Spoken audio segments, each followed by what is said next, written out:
Hey guys, what's up? So after launching the Galaxy S21 series, Samsung is now focusing on its next flagship smartphone category, which is possibly the most important phones in its lineup, the Z Fold and the Z Flip.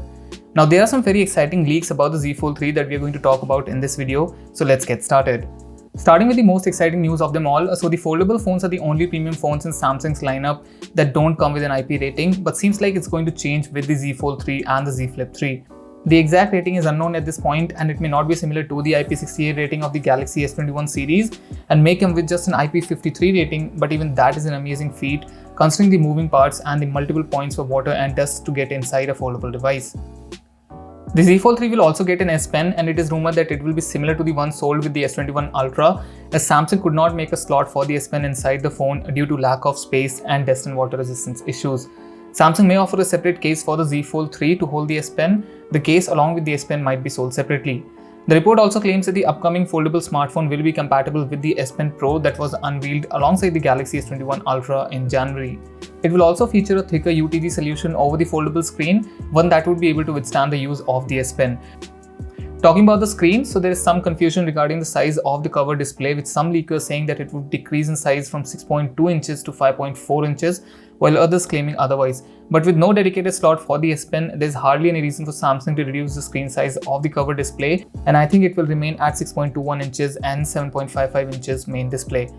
Now, just like previous foldables from Samsung, even the Z Fold 3 would use a Qualcomm Snapdragon processor at its heart, the Snapdragon 888 to be more precise according to Ice Universe, but there's no clarity as to why is Samsung calling it the top secret when there's hardly anything secret about the Snapdragon 888. Maybe Samsung has some surprise for us, but we don't know as of now. Also, the phone will come with at least 256GB of storage, which is nice considering the price of the phone.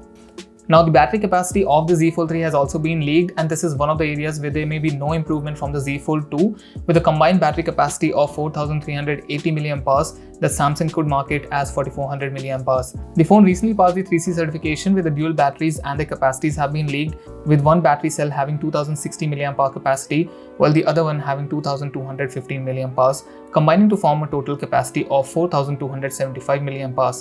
Now, this is not a huge reduction from the 4500 mAh cell of the Z Fold 2, so it won't affect the overall battery life that you can expect from the phone, especially since the other components like the processor and the display will be more efficient. The phone is also rumored to be around 13 grams lighter than the Z Fold 2, so the reduction in the battery capacity can be explained by that.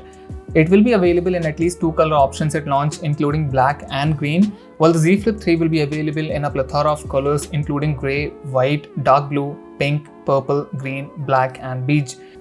We even have some renders of the Z Flip 3 and they look absolutely gorgeous. The concept shows us the familiar form factor adorned with the contour cut camera housing that was introduced with the Galaxy S21 series. The subtle curves in the way the housing tapers off make the device appear sleek and modern, along with the matching and contrast color combinations for the hinge will make it look even more stylish.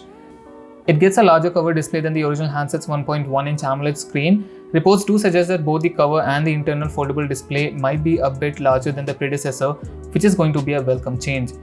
Both the phones are rumored to be launched in July ahead of August, in which the phones are generally released, as the company has already announced that they won't launch the Galaxy Note 21 due to chip shortage issues and hence would want to get new devices out in the market before the iPhones in September. So that's it for this video. Do tell me, what do you think about the next foldable phones from Samsung? Are you happy with the improvements that the company is bringing to these new phones, or were you expecting something else? Also, don't forget to subscribe to the channel for more tech videos and smash the like button if you like this one.